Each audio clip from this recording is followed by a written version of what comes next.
Oh, hello, Steve here. Welcome to Real Health. Who'd have thought, who'd have thunk, who'd have realized, who'd have imagined, studied for, credential towards. Health is about what we're eating. So often in the last half century, a full century and beyond, we've thought health is a lot of other things, even wishing for it.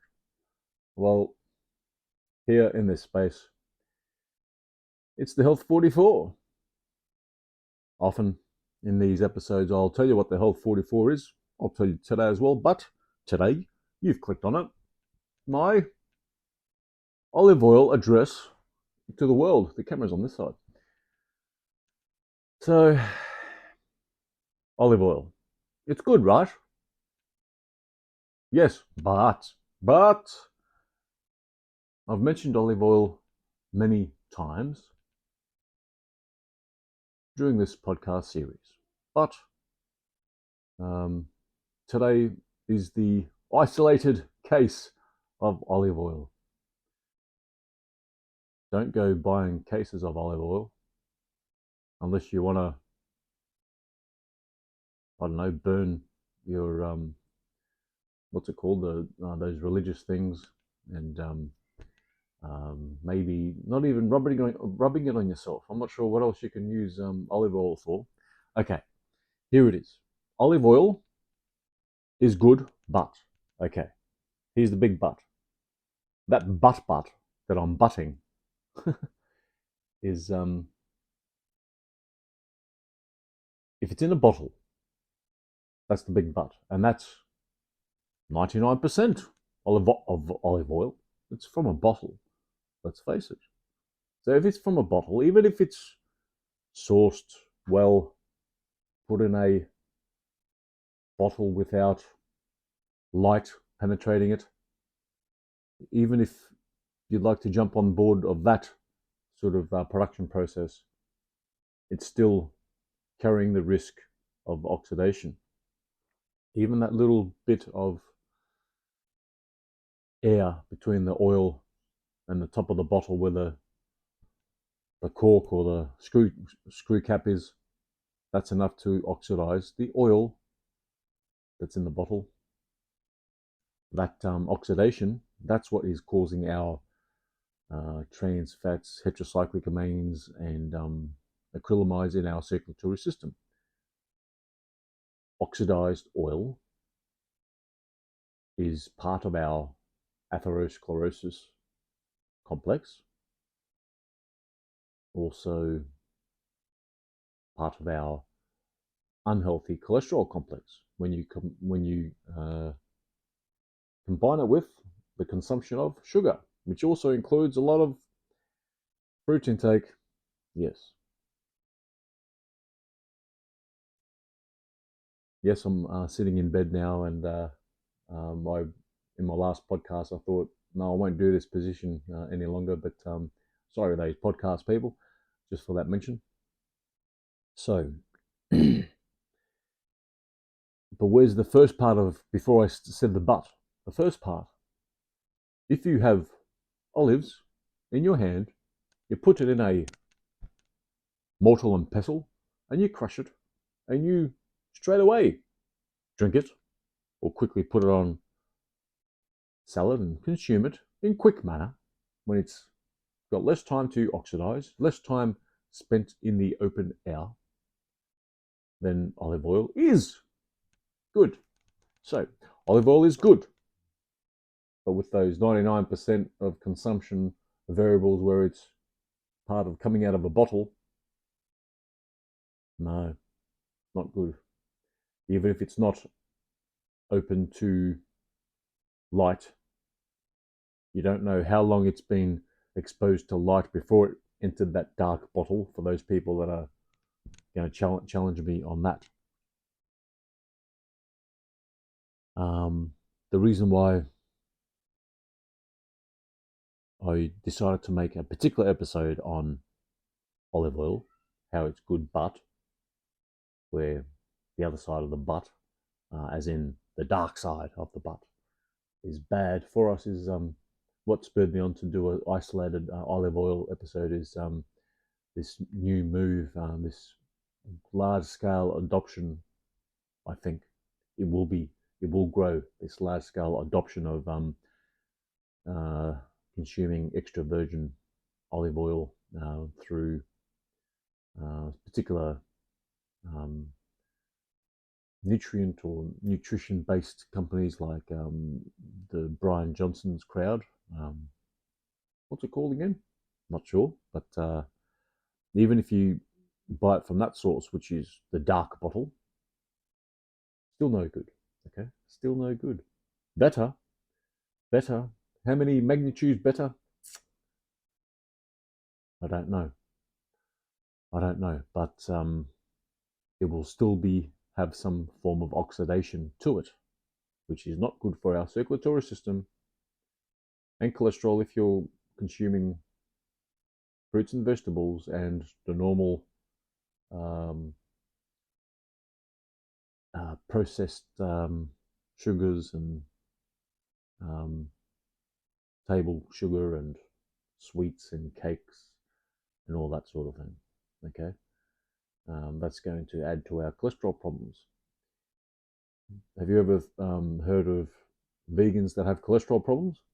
They do, and when you don't hear it, they just don't say it. Carnivores with cholesterol problems, possibly, but more likely those people that are eating meat and got cholesterol problems, they're probably adding honey to their ancestral diet or their keto or carnivore diets with blueberries. There's that crowd. Carnivore diet with fruit, carnivore diet with honey, carnivore diet with well, the paleo people with the vegetables and whatnot. Yes, they will get bad cholesterol numbers together with um, the vegan people, which have heaps of olive oil in their diet to supplement their calorie deficit.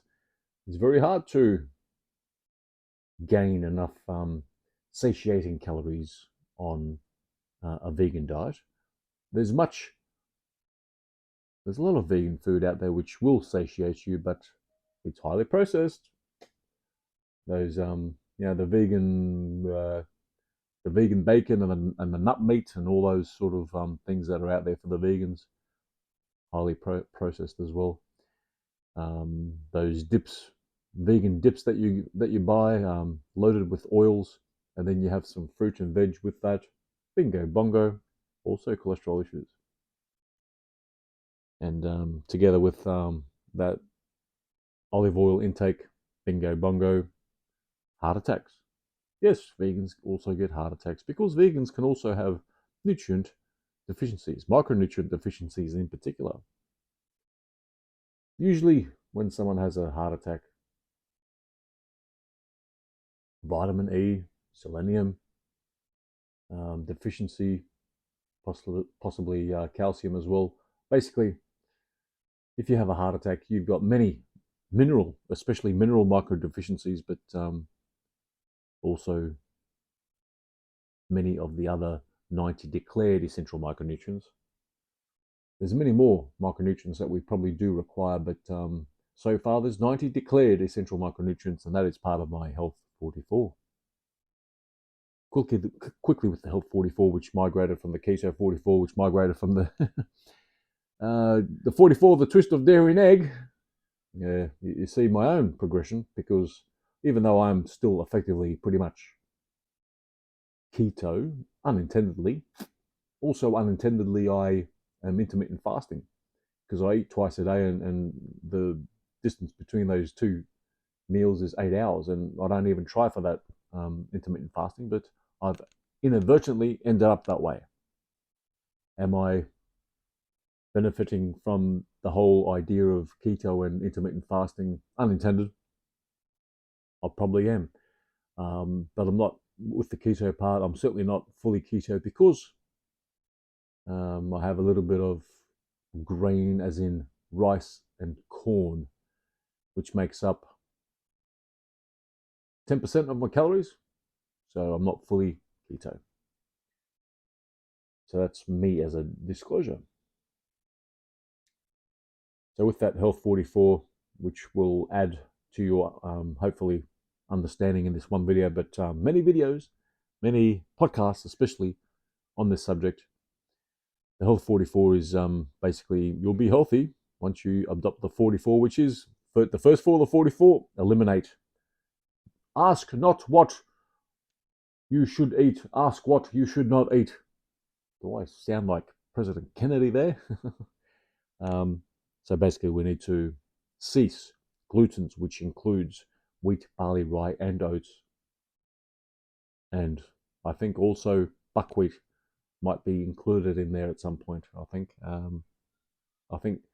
buckwheat might have some pro-inflammatory cytokines which damage the villi in our small intestine that do most of our absorption.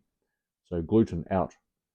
Your villi in your small intestine will recuperate over several months. If you're 40, give it 4 months. If you're 60, give it 6 months. You get the picture? As a guide, I was getting at the age of 47 when I started this caper that I'm on. My advantages of doing the 44 came pretty quick. Even day four, I had carpal tunnel. I thought I was going to die with carpal tunnel. It started to gone 4 days. Yeah. So that's the so this is still the first 4 of the 44. So gluten out with those 5 grains: wheat, barley, rye, oats, buckwheat. Also the oils. That's where the olive oil fits in. Okay, oils out, which includes oils in a bottle, burnt animal fat, and fried food. Must be ceased. Must be ceased. If you don't cease it, well, you got chances of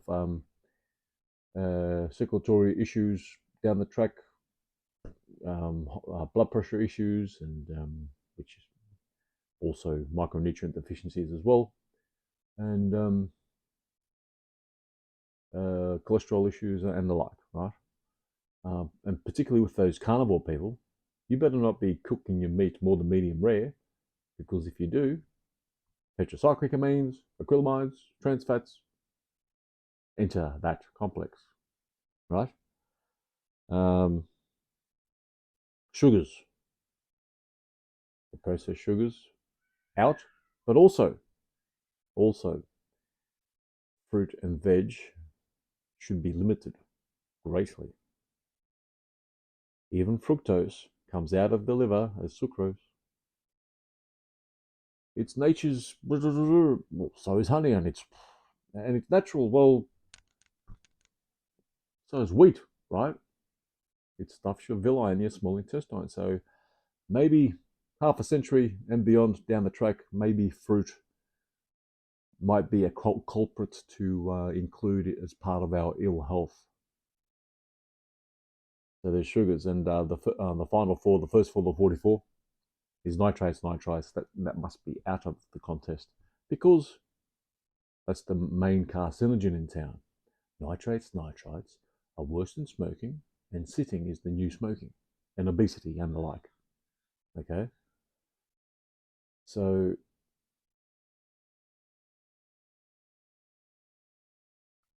there's a crying child in the far part of the house. So that's the first 4 of the 44, all the foods eliminated. And the second 4 of the 44 is we bring in the 4 categories of micronutrients. There's 60 minerals, 16 vitamins, 12 amino acids, 2 essential fatty acids. We need them each and every day, dependable supply. And that is the Health 44. It's easy with a lot of nuances in there. I do have my my personalized service on the show notes in the link tree there. You can check me out there, but everything that I feel you should be doing is there in plain sight, and you don't have to pay me nothing. This is the gift to the world as well, okay? I've benefited over into my 4th year now, Yes, you've heard stories of 6 years carnivore, 10 years vegan. Da, da, da. Let's compare notes in 30 years plus to those PhDs, the vegan PhDs. We got carnivore PhDs. We got exercise PhDs and beyond, which advocate for different things. I'm not sure if our longevity PhDs are out there, but they're doing the rounds. Let's compare notes, shall we? In 30 years, 50 years. And I'm now 50, so if we compare notes in 50 years, I'll be a success story. And I've got an episode coming up pinpointing our ill health, some of the causes. So stand by for that. So there's my olive oil address to the world. It's good if you crush the olive oil right then and there. That I think 80% that comes out off a first crush is extra virgin olive oil. If you consume that as soon as you crush it, fine. If it comes from a bottle, not fine. That's all it is. Why should I spend 16 minutes plus on an episode on that? Well, to give you a better feel of the whole complex, the whole